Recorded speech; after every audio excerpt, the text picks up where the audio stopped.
Ọhaneze ndị Igbo ekenekwa m unu mana ka akụkọ si wee kọọ unu na-afụ foto dị n'akụkụ ebe a. Yes, foto dị n'akụkụ ebe a. Ọ bụ mmadụ na-abụ ofu onye bụ Udele, ofu onye bụ Bobirisky Tontom. Ọ bụ onye njele nga like as ka akụkọ si wee kọọ na news anyị na-enweta n'ụbọchị nke tata bụ na Bobirisky eje na nga ọnwa isii. Gịnị ka m kwu? Ọnwa isii, which means na gịnị 6 solid months ka ọ jere ya bụ nga. Mgbe na-azụ sel gịnị ka a etinye o sel ụmụ nwoke ka o sel ụmụ nwaanyị, because no mere admit na court kịta na ọ bụ nwoke unu si afịa na headline ahụ ka ọ dadị na ka esi n'ọmụnwakwu.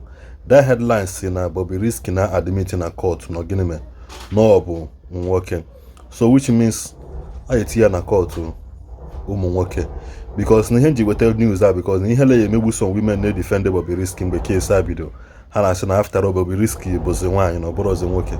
Ọnụ kwunu si wee ma na anaghị asa ezi arụ, anaghị gịnị asa ezi arụ no matter what Bobirisky bụ nwoke.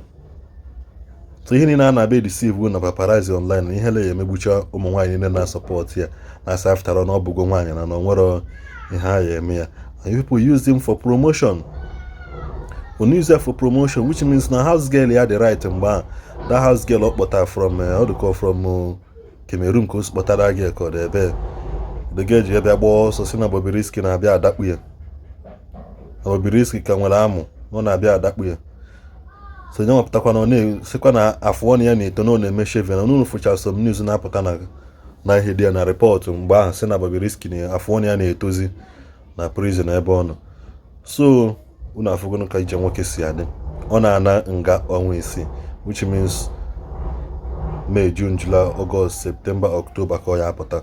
So forward to Udele bịa court today. Unu na-afụnụ foto ya n'akụkụ. Yes, maka ndị otu ya na-asị ka ebe Udele nọ.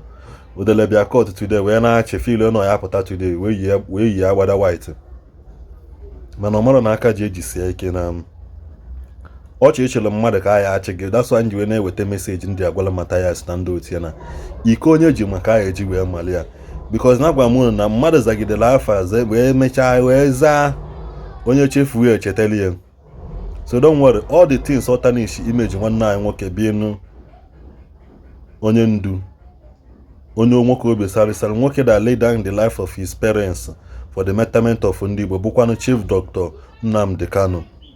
Ọchị niile ahụ ọ chịrị ya anyị achịgbadi ya Udele akwa ebidogole adjournment abi nsogbu adịrọ ebidogo adjournment mana adjourn adị case ha nwasị nọ ya pụta gịnị gidigidi ọ pụtasịgote ijara n'ome nke Ijele bịa na court today may admit na say happy that he will give his life to Christ. All he has to say na court today na Sirapia no ye give his life to Christ. When I say na da says ya ihe bụ okwu ọ na-ekwu ka o wee nwee ike pụtakwa wee ghọkwa agụ, because na agụ aghara ịmụ ihe toro ogologo.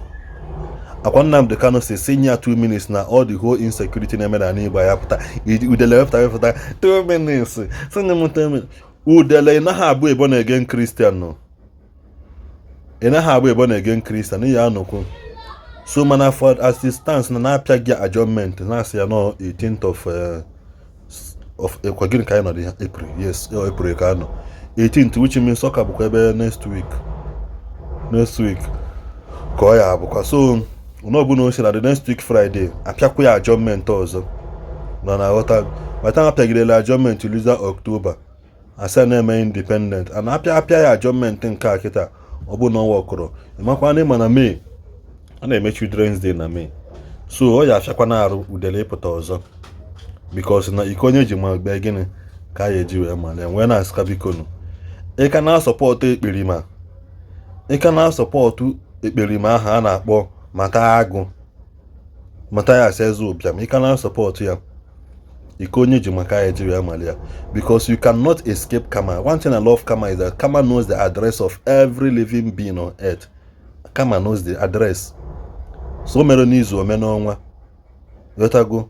One thing you like ya chukwu anụ in this our generation is that na ya anọ ndụ na-eripụ ya reward. Ihe abụọzi mgbe ya bụ imecha ese ka nwa, because ọ mgbe gboo ka a na-apụtasị na ndị nna nna ha na-anwụ late. mana kịta the youths are dying. So ihe ọbụla imetara ọ bụrụ nke ya egbu gị nwa jebe ụgwanụ nke ya anala ụgwọ ọrụ gị mgbe anyị dị ndụ were eze na-ekpe ekwele werekwa n'ime na-eke isiri ọrụ ọ ka bụ ofu ihe. Bobirisky anago 6 months.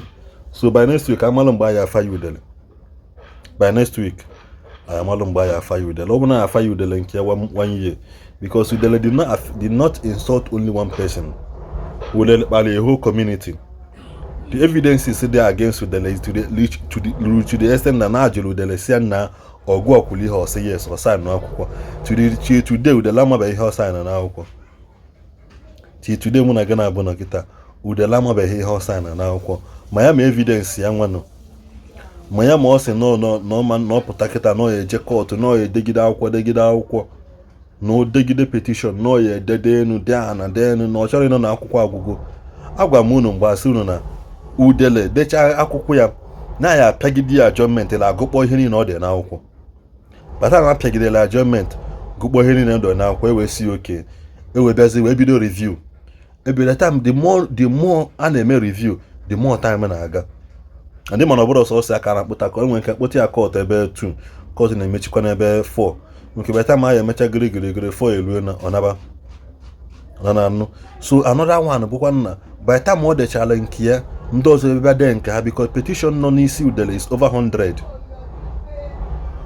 100 petitions nọ n'isi Udele. So for ndị na-asị na nọpụtasị gote ijara ihe ọ na-achị ọchị na kọt bụ the only time ọ nwere ịchị ọchị. Ifunugo Nnamdi Kanu ka ọ na-abịa kọtụ na-achị ọchị because ọ ma the implication of ihe dị there.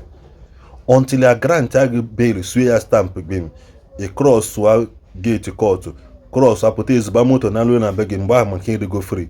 Anything can still happen on the way. Enwere ike ite gị na moto si gị oke na wago epụkwa n'ụzọ ndị ọzọ dị petition another station akpụrụkwala gị. Ọ Nigeria ka anyị nọ.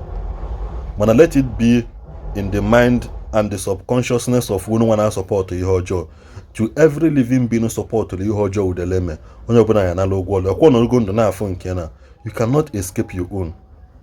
Ngotago nana because as long as ni sogo kpubi ihe alụ okpu eze one time or the other in your lifetime you must surely reap the reward of your labor. Agụcha national anthem gwa sị na the labor of our heroes shall never be in vain. The labor of our heroes shall never be in vain. So ha labor nke ọma anyị na enjoy nke ọma as long as every hero no represent Udele labor nke ọjọọ ya your labor shall not be in vain. That's the only truth mma gwadebe unu. So biko ụmụnne m na ụmụnna m ya ka nsị ka nwetala unu update because na Udele apịa na adjournment ọ ya dọọkwa till April 18th. So ebe ọ bụ ị na biko kabarụ subscribe and also share this video. Ka ọ dị